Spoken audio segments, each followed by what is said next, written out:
BRS party working president KTR దిష్టిబొమ్మను Congress party నాయకులు దగ్ధం చేయడాన్ని బీఆర్ఎస్ పార్టీ ములుగు నియోజకవర్గ ఇన్ఛార్జ్ బడే నాగజ్యోతి ఖండించారు. నేడు ములుగు జిల్లా కేంద్రంలో భారత రాష్ట్ర సమితి పార్టీ జిల్లా కార్యాలయంలో మీడియా సమావేశం నిర్వహించి బడే నాగజ్యోతి మాట్లాడారు.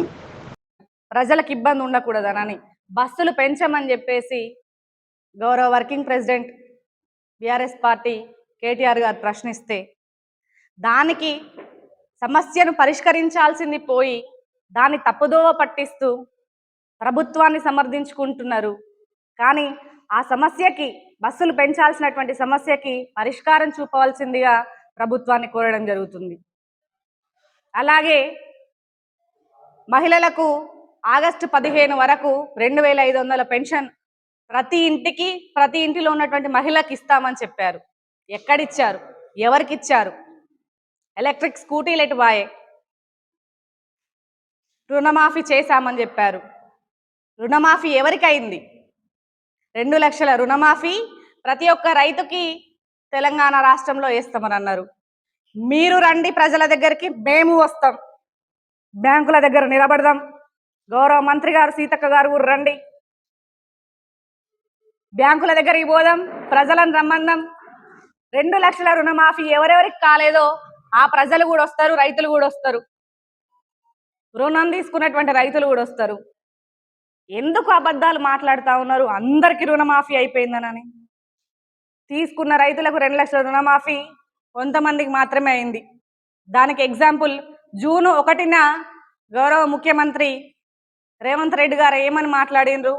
అప్పుడు చెప్పినటువంటి సంఖ్య ఏంటి? ఆగస్టు 15న వారు చెప్పినటువంటి సంఖ్య ఏంటి? ప్రజలు చూస్తున్నారు, మీడియా చూస్తుంది, ప్రతి ఒక్కరు చూస్తున్నారు. ఇక్కడ ఉన్నటువంటి గౌరవ మీడియా సోదరులందరికీ, press, electronic and print media సోదరులందరికీ కూడా పేరు పేరున ధన్యవాదాలు తెలియజేస్తా ఉన్నాను. మీరు ప్రతిదీ కూడా గుర్తిస్తున్నారు, ప్రతిదీ కూడా ప్రజల పక్షాన మీరందరూ కూడా నిరంతరాయంగా పోరాడుతూ ఉన్నారు. మీ అందరికీ కూడా గౌరవ వందనం. ఎందుకనంటే మేము మాట్లాడేదానికన్నా మీరే ఎక్కువ దాన్ని చూపిస్తూ ఉన్నారు, ప్రజల పక్షాన్ని అడుగుతున్నారు, అడిగినటువంటి వాళ్ళ మీద దాడులు చేస్తూ ఉన్నారు. ప్రజల కోసం అడిగితే బీఆర్ఎస్ కుక్కలు అని చెప్పేసి మాట్లాడుతూ ఉన్నారు. ఎంతవరకు సమంజసం?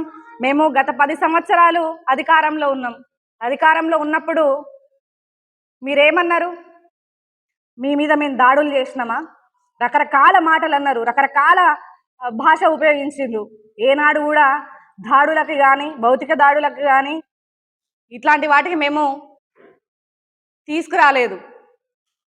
ప్రజాస్వామ్యబద్ధంగా ప్రశ్నించే హక్కు ప్రతి పౌరుడికి ఉంటుంది. ప్రతిపక్ష హోదా ఇచ్చినటువంటి పార్టీకి ప్రశ్నించే హక్కు ఉంటుంది. మరి అట్లాంటి వాళ్ళని దాడులు చేయడం, కొడతామనడం, తిరగనీయమనడం ఎంతవరకు సమంజసం? మీ ప్రభుత్వాన్ని మీరు ప్రశ్నించుకోండి. మీకు మీరు ఒకసారి లోపల రివ్యూ పెట్టుకోండి. ప్రజలకు మనం ఏం చేస్తున్నాం, ఏం హామీలు ఇచ్చినాం, ఎంతవరకు నెరవేరినాయి? ఒక్క మహిళను అడుగుదాం, ప్రజలకు పోయి ఒక్క మహిళను అడుగుదాం, 2500 వస్తున్నాయా, తులం బంగారం వస్తుందా? వాళ్ళే చెప్తారు కదా. రండి, మీరు రండి, మేము వస్తాం ప్రజలకి క్లియర్గా. కరెంటు కేసీఆర్ ప్రభుత్వంలో బాగుందా, రేవంత్ ప్రభుత్వంలో బాగుందా? అడుగుదాం రండి. మీరు ఏదో రేవంత్ సర్కార్ మెప్పు పొందడం కోసం రకరకాల మాటలు మాట్లాడితే ప్రజలు ఎవరు నమ్మరు. ప్రజలు చూస్తున్నారు, ప్రతి ఒక్కటి చూస్తున్నారు, చాలా చైతన్యవంతం అయిపోయిండ్రు. మీరు మభ్యపెట్టినంత మాత్రాన వారు ఏదో అయిపోరు. మేము అన్నిటికీ సిద్ధంగా ఉన్నాం. మీకు దమ్ముంటే 2500 పెన్షను ఇవ్వండి. మీకు దమ్ముంటే 2 లక్షల రుణమాఫీ, రుణం తీసుకున్నటువంటి ప్రతి రైతుకు కూడా మాఫీ చేయండి. కానీ భౌతిక దాడులకు పాల్పడడం ఇట్లాంటివన్నీ మానుకోండి అని చెప్పేసి ములుగు నియోజకవర్గ ఇన్ఛార్జ్గా బడే నాగజ్యోతి మిమ్మల్ని హెచ్చరిస్తుంది. ఒకవేళ మీరు ఇట్లాంటి మానుకోకపోతే ప్రజలు ఖచ్చితంగా మీకు బుద్ధి చెప్తారు. మా పార్టీ తరఫున మేము ఎప్పుడు మిమ్మల్ని ప్రశ్నిస్తూనే ఉంటామని చెప్పేసి తెలియజేస్తున్నాం.